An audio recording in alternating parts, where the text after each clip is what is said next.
As we can see here, and this part is really what kind of perked my ears up, having done a lot of conferences, both in my current position as a trainer and as a coach, as well as having done academic conferences. You will not see what we're going to talk about on any legitimate academic conference website. You're also not going to see it in any of the legitimate conferences I participate in. And this is the statement of support signed by more than 900 academics. Well, of course, they're in their echo chamber. Now, I know that this is likely completely inaccurate and a misrepresentation, and I know this because the Hindu American Foundation reached out to a number of the universities that this conference claimed supported them, and some of those universities never responded. Many of those universities said that they did not support this. So this is not going to be completely accurate. Also, to put this in perspective, 900 academics. At the university that I was an adjunct professor at one university in the US, we had, out of the teaching population, out of the adjunct professors, there were 1,500 of us.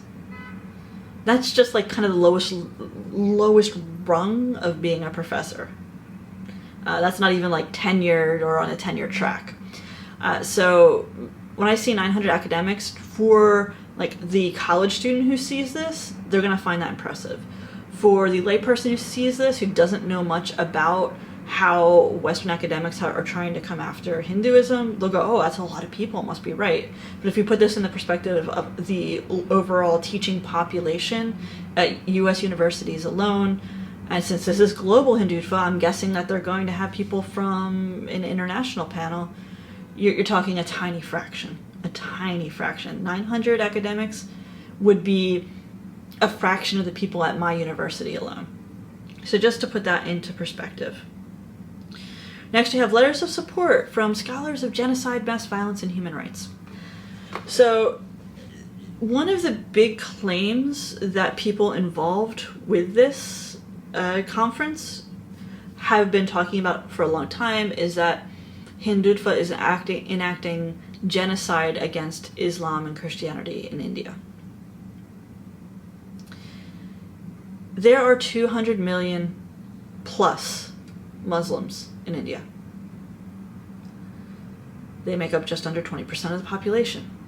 There are millions of Christians in India. Hindus are not going around and rounding up these people and sending them to death camps. They're not. You want to talk about genocide? We can talk about what the Chinese are doing to the Muslims. That's genocide. This is not. If you want to talk about genocide, let's talk about what Islam did in Kashmir. Should we talk about the Kashmiri Pundits? That's genocide. We can talk about what's happening to Hindus and Christians in Pakistan and Bangladesh. There's an argument for genocide there. You are not seeing that in India, though. You are. So, once again, if you're new to this discourse, or you're new to the academic approach to Hinduism and its conflation with Hindutva, be very careful when you see websites like this, because they put out a lot of things to create shock. And this one about the genocide and the mass violence, this is a really sneaky one, because if you go through the schedule of talks, nobody who's actually talking is talking about genocide and mass violence.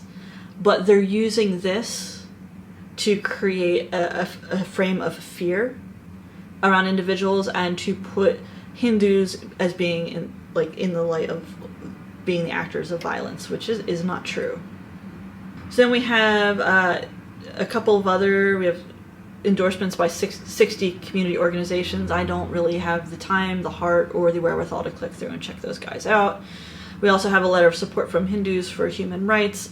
This is what they label themselves as a progressive Hindu group, and I don't really know what that means, because progressive is a political ideology. Left, right, conservative, progressive, moderate. These are all political terms that a lot of people try to take out of one context and put into another. What a progressive is in the US is not going to be the same as what a progressive is in India, is not going to be the same as what a progressive is in Iceland. It's just not.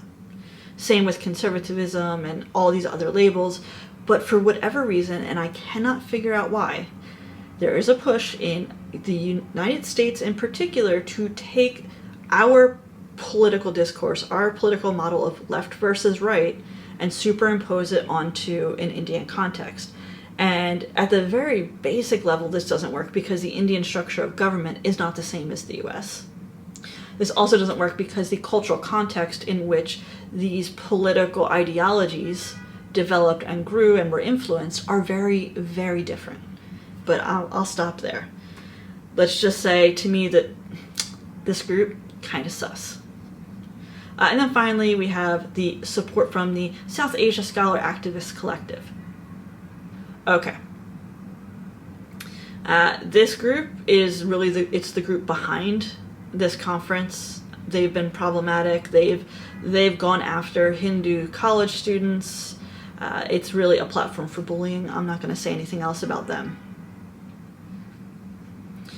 So here is, I'm just going to talk a little bit about some of this because this video is getting kind of long, and I kind of want to get to like the big thing that was glaring to me because I got really curious when I first went through this. I know HAF has talked about this a lot, and I'm really glad that they have and really brought this to our attention, but I wanted to see for myself. And there's two articles here. There's a harassed by Hindutva trolls. Here's the manual. They've put together a manual of how to deal with Hindutva trolls. I will take that as a badge of honor if I get that label. No academic conference is going to refer to somebody with an opposing political view as being a troll. Also, and I don't want to name names here, one of the founders of the South Asian Scholars Activist Collective has a complaint filed against her for harassing and stalking a college student and that college student's parents because they're Hindu. So, you know, who's really the troll here? This whole conference seems like they are trolling all of us. But you see that language? This is no longer academic. This is trying to get academics to influence a generation of people to have an opinion about something that they really don't have the understanding or cultural context to have an opinion on, in my opinion.